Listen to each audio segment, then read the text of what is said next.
¿Qué tal, mis queridos amigos? Con el gusto de siempre les saludo en este espacio, en este subprograma, al encuentro con la palabra.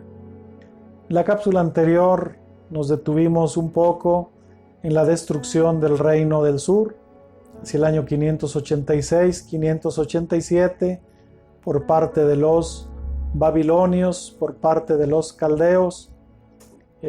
Recuerdan al rey Nabucodonosor, que venía al frente y que destruyeron el templo, destruyeron la ciudad y se llevaron gran parte del pueblo de Israel como desterrados a Babilonia.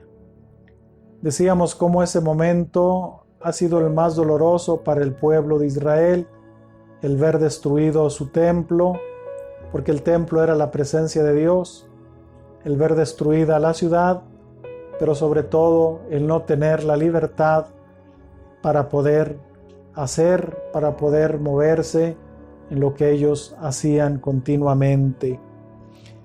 El destierro que ha sufrido el pueblo de Israel no es sino la oportunidad de que Dios nos brinda para nacer a una nueva vida. El dolor, el silencio, la soledad y la cruz, cuando se pierde todo, son para recuperarlo en una perspectiva nunca imaginada. Quien escribe esta historia en la Sagrada Escritura ve las cosas como Dios las considera. No puede sino exclamar: bendito destierro, gracias a la deportación sufrida, se puede esperar lo que se espera y vivir como se vive. Bendito el exilio, que da su justo valor a los bienes temporales para poder apreciar mejor lo trascendente. Bendita soledad, que recobra lo que se ha perdido. Bendita deportación, que desecha la esperanza de salvación que viene de los hombres y la espera solo de Dios. En una palabra, bendito sea Dios que nos educa y forma, aunque ni nosotros ni nadie lo comprenda.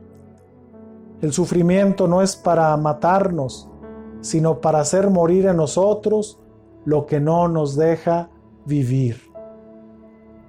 Les repito esta frase que ojalá nos llegue y nos haga reflexionar también a nosotros.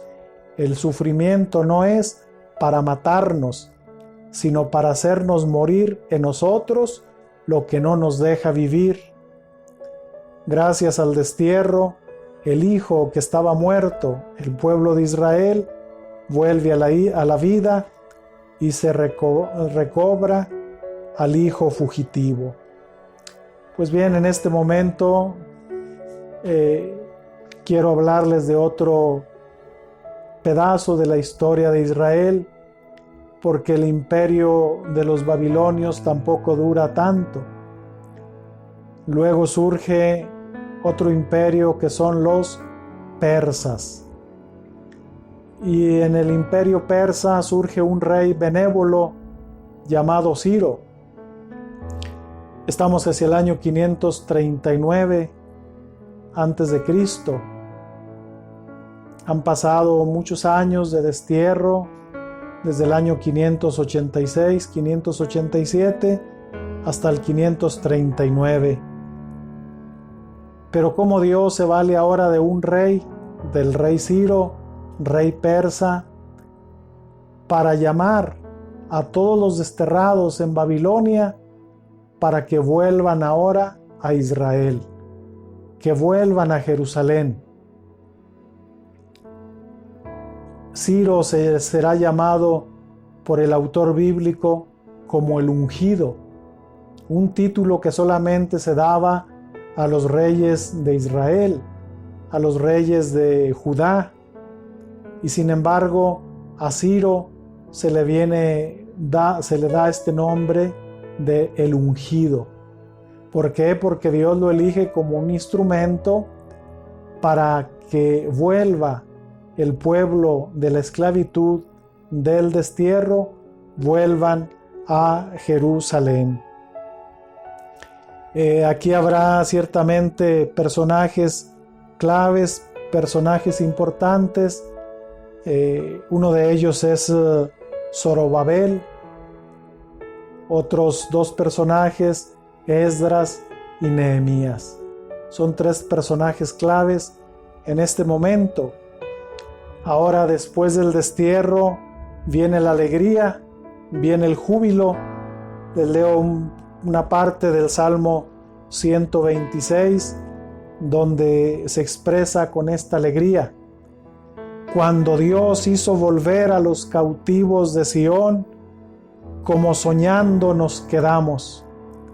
Entonces se llenó de risa nuestra boca y nuestros labios de gritos de alegría. Entonces se decía entre las naciones, grandes cosas hizo Dios con estos. Sí, grandes cosas hizo Dios con nosotros, el gozo nos colma. Aquellos que siembran con lágrimas, cosechan entre gritos de júbilo. Se fueron tristes y llorando, ahora regresan felices y cantando. ¿Dónde está el secreto de este milagro? Pero de nada serviría el regreso a la tierra de los antepasados si volvieran con las mismas actitudes. Se trata de un retorno al primer amor y a la fidelidad a la alianza para abrir los horizontes de la misión universal del pueblo elegido. No basta la reconstrucción material o progreso económico. Es más importante la restauración, que implica tanto la reconstrucción material como recuperar la dignidad profanada, la transformación interior y psicológica. Comienza pues el tiempo de la restauración, de la reconstrucción de la ciudad y sus murallas. Cada uno coopera con una parte, porque la obra es de todos.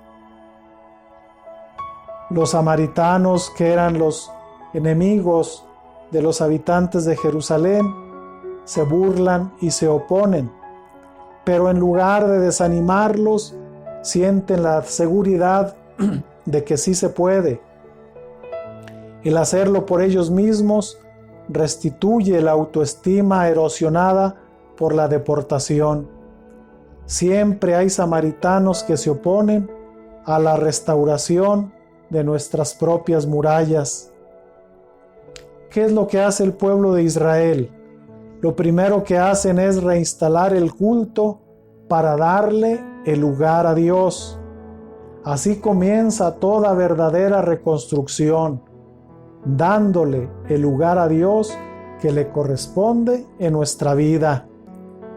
Pero también se reconstruye la ciudad con las mismas piedras de la Jerusalén destruida. Todo es reciclable, pero hay que saberlo aprovechar.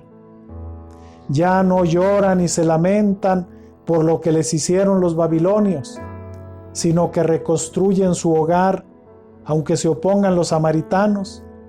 Aprenden a protegerse. Con una mano trabajan y con la otra luchan para defenderse. No se puede continuar mirando el pasado o vivir encadenado a experiencias dolorosas. Hay que aprovecharse de este trampolín para dar un salto. Lo que más nos hace sufrir no es el dolor, sino no encontrarle sentido al sufrimiento. De esta forma, la triste experiencia del pasado no se desperdicia, se aprovecha. Vean pues en este momento de la historia, después de una grave crisis, viene la reconstrucción, viene la restauración. Pero todo se logra si le damos el primer lugar a Dios. Si tú has pasado por este lugar, por este momento del pueblo de Israel, por este exilio espiritual causado por tus propios pecados, vuelve a Dios. Reconstruye primero tu corazón, reconstruye tu fe y luego se reconstruirá tu familia. reconstruirás tu vida. Así es la historia. Entonces no es solamente la historia de un pueblo, del pueblo de Israel, que le fue siempre como en feria, sino es nuestra propia historia. Yo soy ese Israel que en momentos abandoné a Dios, pero que Dios nunca me abandonó. Soy ese Israel que sufrí el exilio, que sufrí el destierro, pero es Dios quien me concede regresar y volver para restaurar mi vida, para restaurar mi familia, para sentirme una persona que valgo mucho, porque soy hijo de Dios. No pierdas tu fe, no le des la espalda a Dios, Dios nunca te abandonará.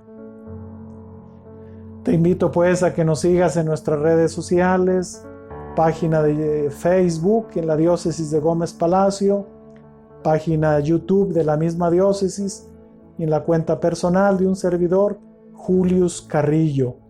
Todos los martes encontrarás estas pequeñas enseñanzas, estas pequeñas reflexiones que mi deseo es que te sirvan para crecer y fortalecer tu fe. Te bendigo y te saludo con mucho cariño.